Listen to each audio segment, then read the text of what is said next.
My name is Steve Smith. This is TQA Weekly. If ever you have any questions, comments, suggestions for topics, email me at ask@tqaweekly.com. Go to my website, tqaweekly.com, where you can interact with others on this episode, past others. Find other ways to subscribing, and of course, use the contact form to email me directly. And if you're already on YouTube, you can do so down below. If you want to make this show better, go to patreon.com/TQA Weekly. And patrons get these episodes 1 to 2 days in advance of everyone else. And this week's topic is something supposedly dangerous.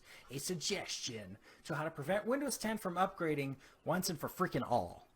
Because we can all understand that there are people out there running Windows 7 and Windows 8 flavors that have reasons for not upgrading.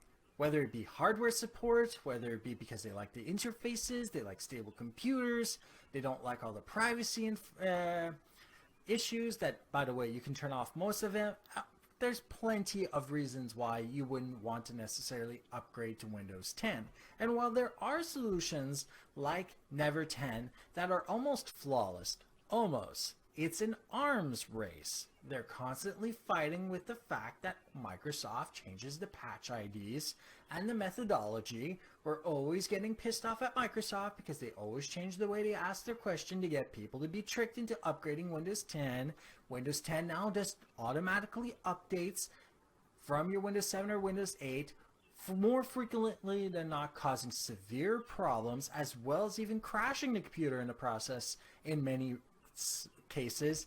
And because of the way Windows Update works in Windows 10, this detail that some people at Microsoft did not think of, if a very specific update, which you don't have a choice to install, crashes your computer every single time, what the fuck? So if you're one of those people out there that have Windows 7 or Windows 8 and don't want to upgrade, I want you to think about this. Turning off Windows Update is very dangerous by itself. Putting it to manual is the same thing as turning it off. You're going to have to actually update your Windows from now until the end of July. But what's going to be different is instead of having the automated process, you're now going to have to look up what every single one of those updates actually means to make sure you don't accidentally install the one related to Windows 10. The reason why you want to put in a manual is because even if you hide the actual updates related to Windows 10 that would bring your computer from Windows 7 to or Windows 8 to Windows 10, they might very well unhide the actual update so that you install it by accident and then you still have Windows 10 on your computer. So you're going to have to actually put it into a manual mode, which is dangerous because of so many different reasons.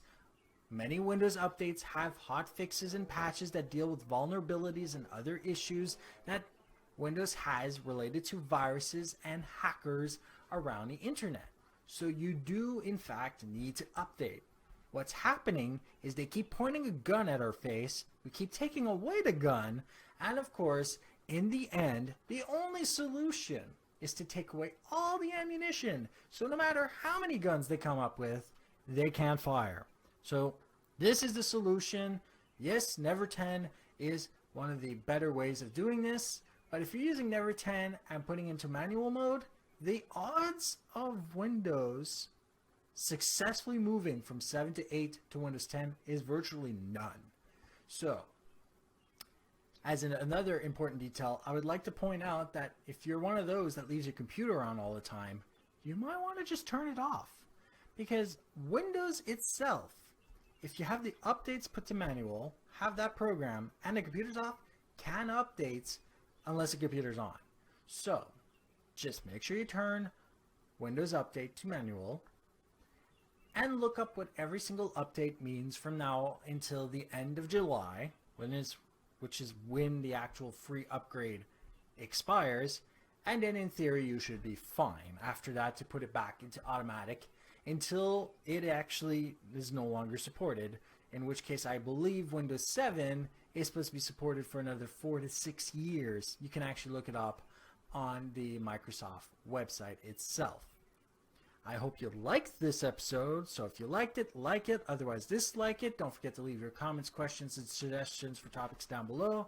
And of course, don't forget to become a patron, because patrons get these episodes 1 to 2 days in advance, and it's one of the many ways of making this show better. So you can do so by going to patreon.com/TQA Weekly. Thank you for watching, and have a great day.